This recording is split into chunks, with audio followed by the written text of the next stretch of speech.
Hi, everyone. I'm going to spend a few minutes talking about Knowledgehook and talking about using it in a more intentional way.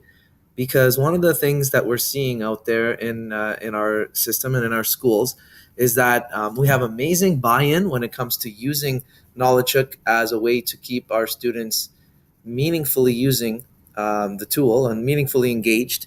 And people are finding that it's useful when we want to have our students doing other mathematics while we're pulling a guided group and a variety of other things. But in general, one of the areas we could improve in is in the intentional use of this tool for assessment, whether it's for a formative assessment along the way or an assessment of learning, for learning, pardon me, like a diagnostic to start a unit. Um, so I'm going to quickly log in and I'm going to show you how we can get at the teacher remediation guide that pertains to specific units, that pertains to specific curriculum expectations we can assign our students. And then I'm going to show you an interesting tool called snapshots. Okay. Okay, so we're just going to log in to my individual Knowledgehook teacher account, and you can see my classes show up right away. And we're probably well past this. We've signed in, we've created our accounts, and hopefully we've had our students register, or we've had our students not register, but basically enter creating an account. And if you need some support with that, I think I can throw together a quick little video for that that'll include. So here we go. We log into our account. I've clicked into my specific class, and yours would look significantly different from mine because it would be populated with a bunch of students. And all I have is my not a student example here. So I want to get to the remediation because I want to use the assessments that I've been giving my students in a more meaningful way. First of all, of course, I've already been assigning my students missions based on curriculum expectations and questions that I want them to have. I've been paying attention to the reports that show me how the students are doing, which looks like this. The reports show me where students attempted. For example, when I went through this just to create a sample, I intentionally got this question incorrect. It shows that the student thought that C was the correct answer here when B was the correct answer. It shows here that I actually accidentally got this right. I wasn't paying attention at all, but it shows that the correct answer is right here and it was selected. So what this allows you to do very quickly, here's the one selected, and the bottom one was the correct answer. What this allows you to do very quickly is do basically a mistake analysis, and it can help you to understand where your students are at a glance in terms of their misconceptions. Okay, which is obviously very important. One of the things that we want to do, however, is make sure that we're using that remediation guide with our students. So here in student reports, we see the section that's called student gaps. We click on it. Now, of course, this is after students have done some missions, right? Or game shows as well. We need some data to analyze. So we click on student gaps, and it opens up that particular student's concerns. Okay, so I clicked on not a student, and I can click on teacher support. So I can go back to where I was. I'll click back to student gaps. In here, I'm in back into the student gaps section, and I can click on the teacher support. Now the math background explains for me some of the concepts involved in that area that the student has demonstrated difficulty. And I'll open it up for us.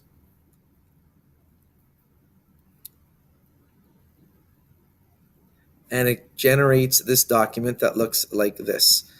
And it explains to you exactly what the concepts that the Knowledgehook questions were checking for understanding of, and it explains to you how the actual models, for example, that were being used work, and explains the concept more in depth for you,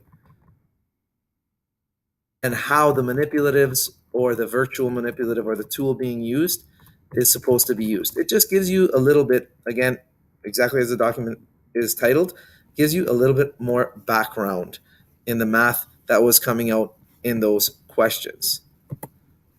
Close that up and we go to the remediation, and a document opens up. I clicked into remediation and a document opens up that explains how to address difficulties that students are demonstrating in their work as you observe them. So you can see on the left, it says, what am I seeing? And it explains the type of student behavior that's demonstrated through the work they're doing. And then it gives you a next step. Here's what we can do. What am I seeing? I'm seeing a lack of flexibility in renaming decimals. The second one there. Students cannot use place value concepts to rename decimals. For example, they can only rename 1 and 173 thousandths one way in expanded form. So you can see how it's being demonstrated there, how it's being explained, pardon me. And then whatever gap is being demonstrated by the students through your observation, you have a next step provided to you by Knowledgehook. And just as an aside, there are, some excellent gap closing resources that the ministry and the board have already created that are out there. But for many of us, this Knowledgehook version of it is pretty straightforward, and it's immediately generated in response to the work our students are doing, which I think a lot of us are liking that idea. And you can see you can flip through to other observations. What do I do next? This is what's happening. What do I do next? We continue to cycle through all of these potential misconceptions and what to hopefully implement to do about them.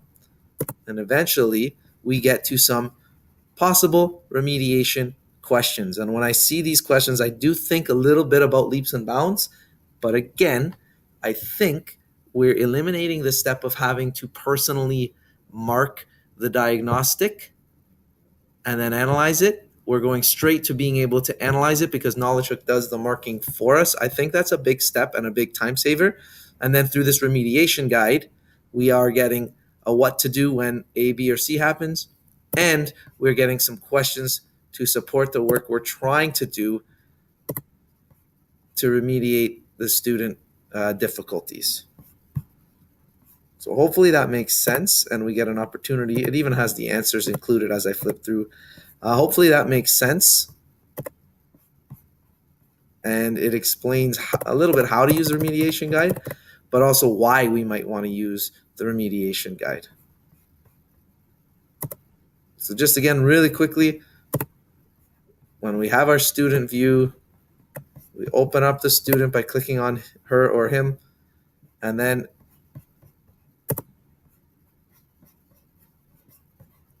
we can open up our reports. We can analyze student work.